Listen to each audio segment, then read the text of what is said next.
आणि उभे आहे फक्त संग्राम भैया जगतापमुळे।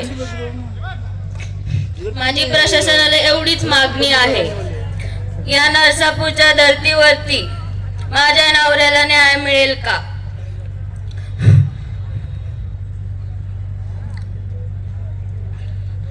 माझ्या नवऱ्याला सरकारी वकील आणि माझ्या नवऱ्याची ही केस फास्ट ट्रॅक वरती चालवली जाईल का?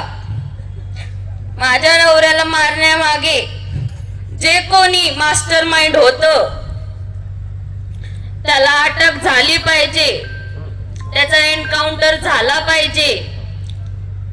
आणि जे कोणी लांडगे होते, जे समोरून वार करू शकले नाही, माझ्या ढाण्या वाघावर त्यांनी पाठीमागून वार केलेला आहे। माझा ढाण्या वाघ मला कायम म्हणायचा, मी छत्रपती शिवाजी महाराजांचा मावळा आहे, माझा रक्त भगवा आहे आणि तू माझी वाघीण आहे। मी असो किंवा नसो, धर्मासाठी आपल्याला कायम उभा राहायचं आहे। आज माझा नवरा माझ्या सोबत नाहीये, फक्त आणि फक्त काही लांडग्यांमुळं। लांडगे हे समोरून कधी वार करू शकत नाही, त्यामुळे पाठीमागून वार करतात। आज एक धीरज परदेशी गेलाय, अनेक जाऊ नये। माझ्या नवऱ्याला न्याय पाहिजे। माझी प्रशासनाला मागणी आहे की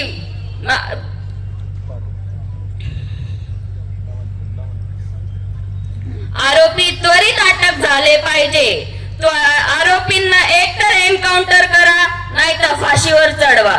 तोपर्यंत मी माझ्या नवऱ्याला हात लावणार नाही आणि कोणी हिम्मत करणार नाही माझ्या नवऱ्याला हात लावायची। माझ्या प्रशासनाला मागणी आहे की ज्या पद्धतीने, ज्या कृत्य पद्धतीने माझ्या नवऱ्याला मारण्यात आलं, ज्या जागेवर मारण्यात आलं, त्या जागेवरच मी माझ्या नवऱ्याची अंतिम विधी करणार।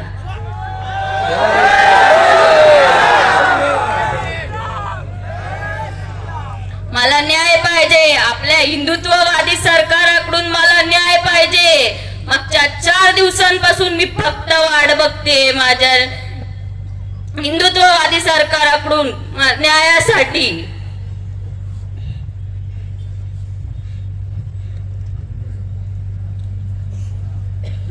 आज माझा वाघ फक्त भगवा टिळा लावला म्हणून त्याला आज इतकं कृत्य पद्धतीने मारण्यात आलंय।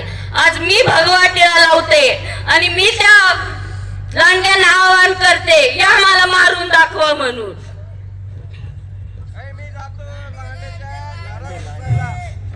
यावं त्यांनी समोर आणि मारून दाखवा। आता सगळ्यांच्या कपाळाला फक्त भगवा टिळा दिसणार। त्यांना भगवा टिळा दिसला की ते थरथरले पाहिजे, इतकी आपली ताकद त्यांना दाखवून द्यायची।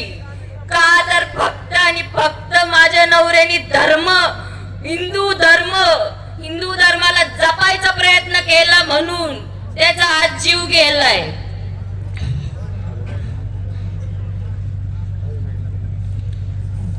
माझा नवरा कायम म्हणायचा, मी एक कट्टर हिंदू आहे आणि इथून पुढे माझा नवरा तर आता माझ्या सोबत नाही, पण मी कायम हिंदूंसाठी उभी राहणार आणि हिंदूंसाठी इथून पुढे मी लढत राहणार।